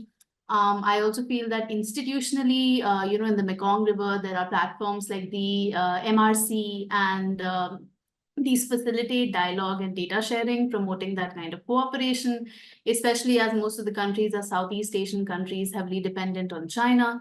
Brahmaputra River lacks that kind of robust multilateral frameworks and hampers comprehensive cooperation, limiting such bilateral mechanisms. Also, hydrologically, cooperative management is beneficial in the Mekong due to the river's support system for diverse ecosystems. But unfortunately, in the Brahmaputra, there's seasonal flow variability, which complicates that kind of cooperation. And ultimately, it all boils down to the fact that the Brahmaputra is closer to a Sino-Indian, a greater power rivalry, which is not the case in the Mekong region. So I think I will limit my response to that. Thank you. So thank you. I think interesting remarks again, Erisika. I fully support your views. In fact, let me address that questions which is posed towards me. Do you think India-China water issue can only be solved bilaterally? As I see, there is no alternative to it. What are your thoughts? So my answer is that I think we need to differentiate what we are talking about here. Whether we are talking about water issues, definitely water issues is not bilateral centric between India and China. It is a regional centric issues. It is a Himalayan issues. So there are 4 different issues when we are talking about water issues between China and India. One is data sharing. So there, I think between India and China, we could resolve those issues bilaterally. So data sharing is very much a bilateral oriented issues, and that is very much possible. But there are 3 other issues which are not really bilateral centric. it is a regional specific or a trans-Himalayan specific. That is water control and release. That is with the Chinese, but that is for the benefits of the entire regions. So therefore, other countries should be involved with India. Bangladesh should be involved, and also Nepal and Bhutan can be a party to this dialogue with the Chinese. Then there is water diversion projects, which the Chinese are diversing to their dry land from the Himalayan belt. So there, I think we need to also have a dialogue with the Chinese, because the way they are diversing those water from the Himalayan regions, that is actually affecting the ecological system in the Tibetan plateau that Erisika was pointing out. And the last point is the hydropower construction projects. And I think in my China brief article, I wrote it a couple of years back, 2-3 years back, about this. So those hydropower construction projects are much more problematic, because those construction projects comes as renewable energy programs benefiting China, not to the regions. And I think there China is emerging as a much more dominant power, a kind of hegemonic power. And therefore, we need a regional consensus to create a pressure on China. There is one more question towards me, that is about the Quad issues, whether the China's trans-boundary assertiveness in the Himalayan regions should be a part of the Quad dialogue or the Quad process or not. I think both yes and no. No to the fact that if it is a boundary dispute, then definitely not. Because as I mentioned in the webinar earlier, that boundary disputes in any countries are between the disputing countries or conflicting parties. The same in the South China Sea regions, between the conflicting parties in the South China region, they should be a party to resolve the crisis or to resolve the dispute. Similarly, the Senkaku Island dispute or the East China Sea dispute should be between Japan and China. Similarly, the boundary dispute between China and India should be resolved bilaterally. But again, there are trans-Himalayan issues which are of a concern of a greater nature, and that could be a part of the Quad process dialogue, because in the Quad process dialogue, all the Quad members are actually talking about how to preserve the rules-based order, how to actually, defend the liberal international order. So changing the status quo is not really in the interest of the region. So therefore, we need to talk about ecological preservation. We need to talk about environmental protection. So therefore, to that extent, some of these issues could be discussed on the Quad. And more importantly, it could be discussed because the way China is changing the status quo in the Himalayan belt, we need to really talk about to build a regional consensus in India's favor, as well as a regional consensus in favor of the Himalayan countries, those who are well, situated in the Himalayan regions, particularly Nepal, Bhutan, Bangladesh, and all. Rohi, I could see you have raised your hand. Maybe a quick comments just in 1 minute. Yeah, well, thank you, Jagannath. Well, actually, I just wanted to add one comment, one answer to I think the second question made by Henrik about how much of the water flow can China actually control from by the dams. I think this is a very important question, which is really relevant, and and that the reason why I'm saying that is that I think one very important step is to conduct a kind of joint and comprehensive survey about the effects that happens, since China built dams in the early 2000s, so that they can, the affected country can present China, the very scientific, the findings and facts to China, so that they can have I don't know if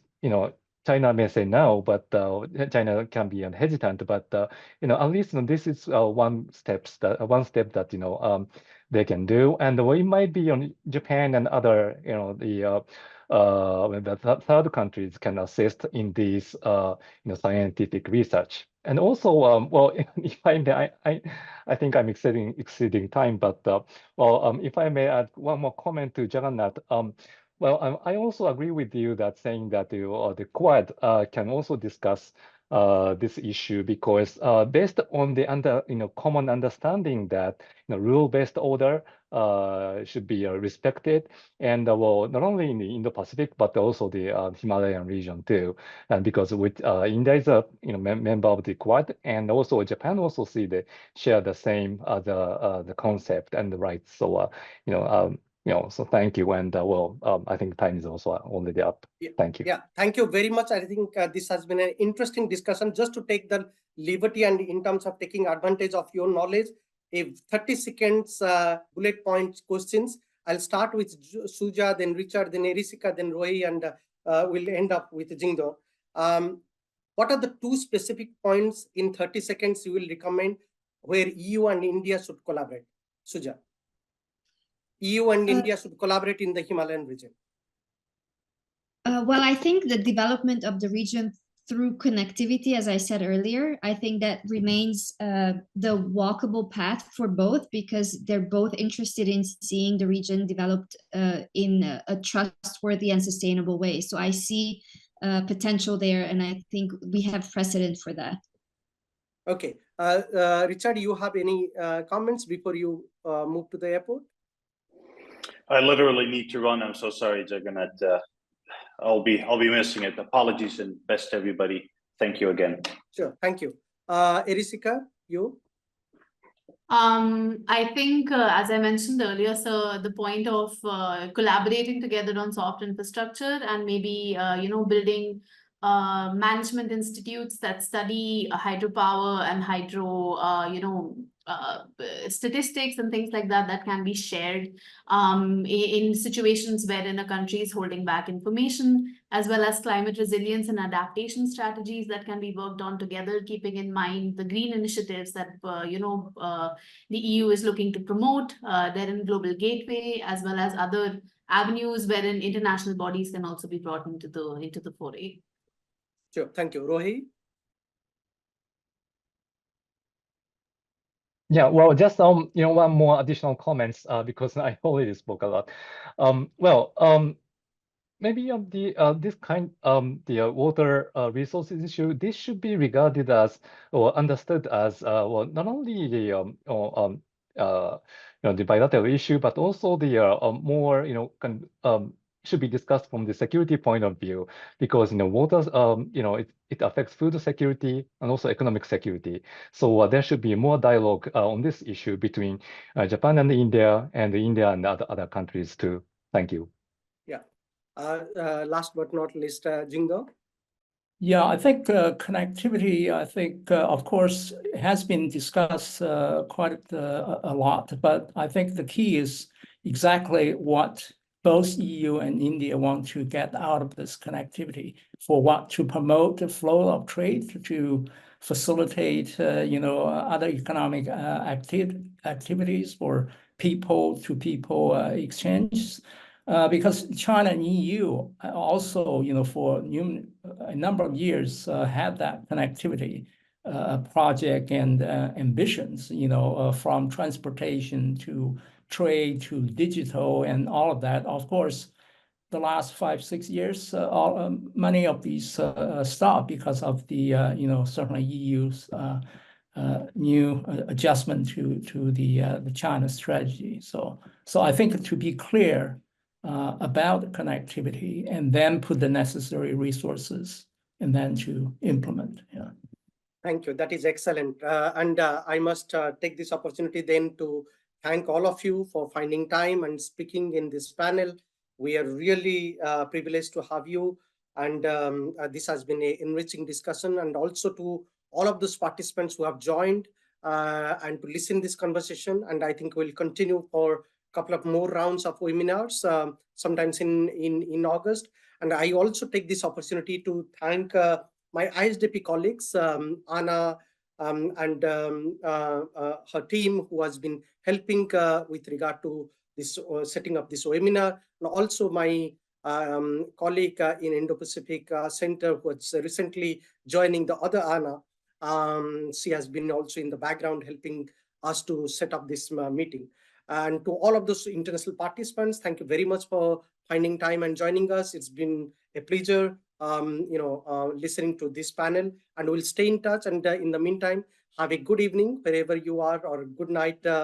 Sleep well and have a good week ahead, a fruitful week ahead. We'll stay in touch and probably contact you for our future events and future projects. Thank you very much. Have a good day.